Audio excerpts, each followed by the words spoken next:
2024년 12월 28일 토요일 죄 없는 아기 순교자들 죽일 제1독서 요한 1서의 말씀입니다.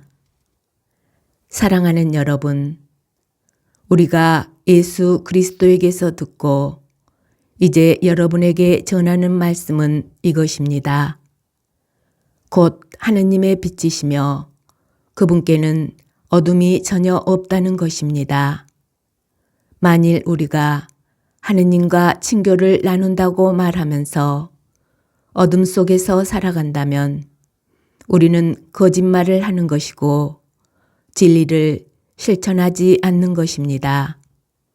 그러나 그분께서 빛 속에 계신 것처럼 우리도 빛 속에서 살아가면 우리는 서로 친교를 나누게 되고 그분의 아드님이신 예수님의 피가 우리를 모든 죄에서 깨끗하게 해줍니다.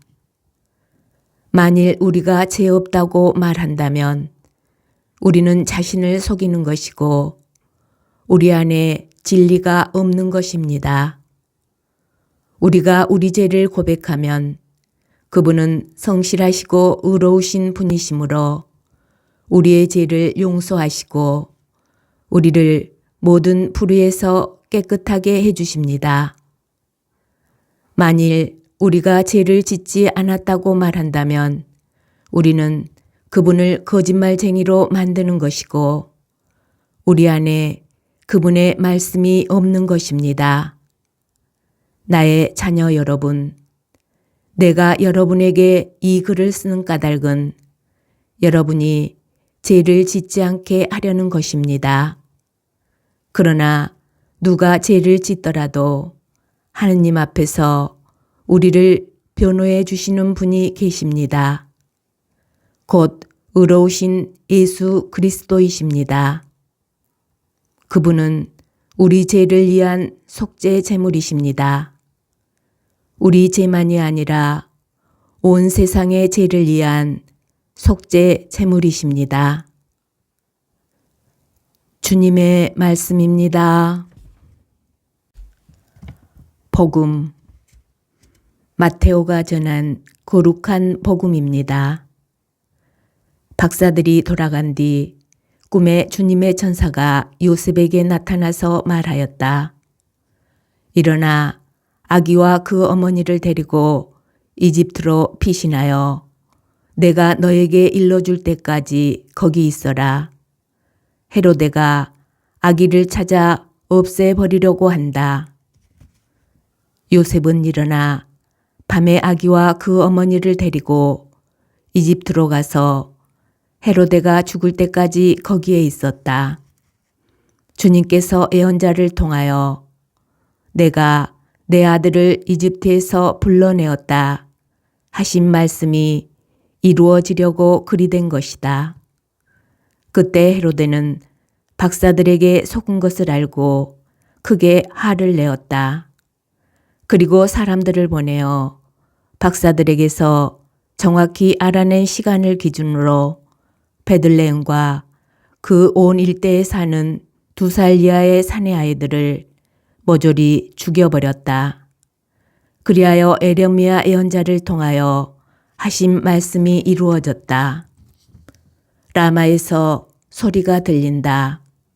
울음소리와 애끓는 통곡소리. 라헬이 자식들을 잃고 온다. 자식들이 없으니 이러도 마다한다. 주님의 말씀입니다. 오늘의 묵상. 동방 박사들이 찾아왔을 때 헤로데는 예수님께서 메시아이심을 분명히 알고 있었습니다. 헤로데는 백성의 수석 사제들과 율법 학자들을 모두 모아놓고 메시아가 태어날 곳이 어디인지 물어보았다. 그는 예수님께서 베들레헴에서 태어나셨다는 것도 알았습니다. 그러나 구세주로 오신 그분을 경배하러 동방 박사들과 함께 가지 않습니다. 오히려 예수님의 탄생이 그에게는 위협으로 느껴졌고 결국 2살 이하의 사내 아이들을 모조리 죽여버리는 비극적인 일을 벌입니다. 헤로데가 이러한 선택을 한 이유는 자신의 자리를 놓치고 싶지 않았기 때문입니다. 그에게 중요한 것은 예수님을 통하여 이루어질 하느님의 구원이 아니었습니다. 자신이 지금 누리고 있는 것들, 그것들을 그에게는 하느님이고 구원이었습니다. 헤로데는 하느님을 주님으로 섬기지 못하는 사람의 최후 모습을 잘 보여줍니다. 아무도 두 주인을 섬길 수 없다. 한쪽은 미워하고 다른 쪽은 사랑하며 한쪽은 떠받들고 다른 쪽은 업신여기게 된다. 예수님 말씀처럼 우리는 두 주인을 섬길 수 없습니다. 영원한 생명과 하느님 나라를 바라볼 수 있는 사람만이 하느님을 주님으로 섬길 수 있습니다. 우리의 진짜 주님은 누구이신지 생각해 봅시다. 우리를 멈추게도 하고 움직이게도 하는 것, 절대로 빼앗기지 않도록 노력하게도 하고 가장 소중한 것으로 여기게도 하는 것, 바로 그것이 우리의 실제 주님이십니다. 헤로데에게 그 주님은 자신의 왕권이었습니다. 헤로데는 베들레헴과 그 온 일대에 사는 2살 이하의 사내 아이들을 모조리 죽여버렸다. 아멘.